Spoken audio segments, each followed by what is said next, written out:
नमस्ते। वाणी के साथ दैनिक प्रतिबिंब में आपका स्वागत है। आज है 15 फरवरी 2021 और आज हम मार्कुस 8:11 से लेकर 13 पर विचार करते हैं। सुनिए। फरीसी आकर ईसा से विवाद करने लगे। उनकी परीक्षा लेने के लिए वे स्वर्ग की ओर का कोई चिन्ह मांगते थे। ईसा ने गहरी आह भरकर कहा, यह पीढ़ी चिन्ह क्यों मांगती है? मैं तुम लोगों से यह कहता हूं, इस पीढ़ी को कोई भी चिन्ह नहीं दिया जाएगा। इस पर ईसा उन्हें छोड़कर नाव पर चढ़े और उस पार चले गए। यह प्रभु की वाणी है। क्या आपने कभी लोगों को चीजों को समझाने की कोशिश की है और महसूस किया है कि कोई भी तर्क या ठोस कारणों के साथ अपनी बातें या विचार उनके सामने रखने के बावजूद वे इसे समझ नहीं सकते हैं? यदि आपने ऐसा कभी किया है और निश्चित रूप से किया है, तो आप कल्पना कर सकते हैं कि यीशु ने अपने पूरे मिनिस्ट्री में क्या महसूस किया होगा। इससे कोई फर्क नहीं पड़ता था कि उनके शब्द कितने गहरे थे, वे बहरे कानों पर गिर गए और यह प्रतीत होता था कि उससे अपने शब्दों को सबसे अद्भुत संकेतों के साथ पेश करने के बावजूद ये उनके लिए कोई मायने नहीं रखता था और वे अभी भी सुनने के लिए तैयार नहीं थे। आज के सुसमाचार पर विचार करें।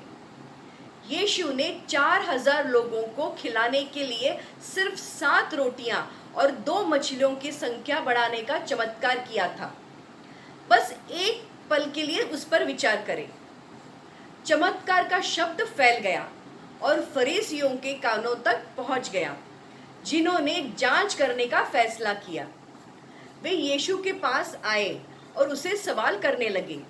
उससे स्वर्ग से एक संकेत के लिए पूछा कि वह कौन था।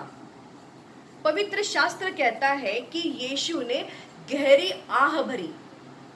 कोई यीशु को दुख में अपना सिर हिलाते हुए देख सकता है, क्योंकि वह जानता था कि वे विश्वास नहीं करेंगे, चाहे वह कुछ भी करे।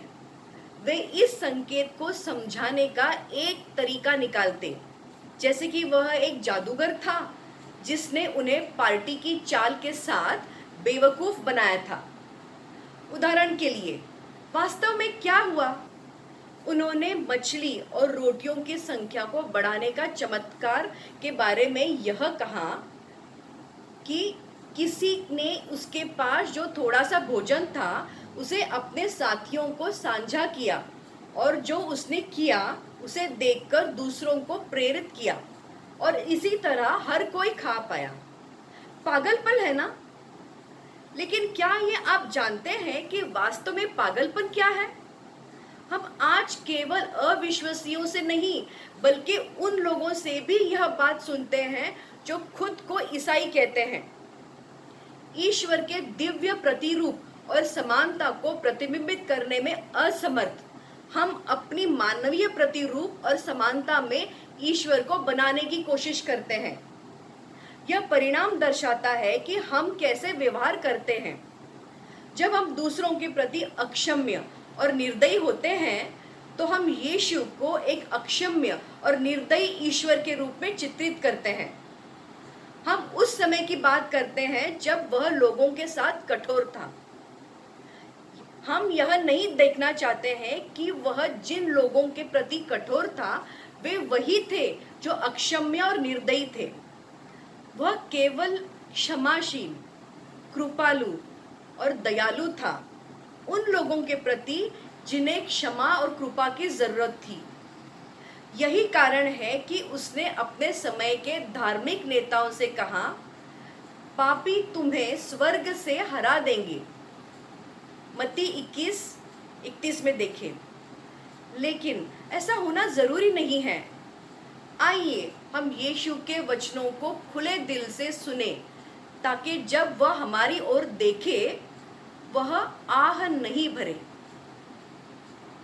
यीशु का शांति और प्यार आपके साथ बना रहे। नमस्ते।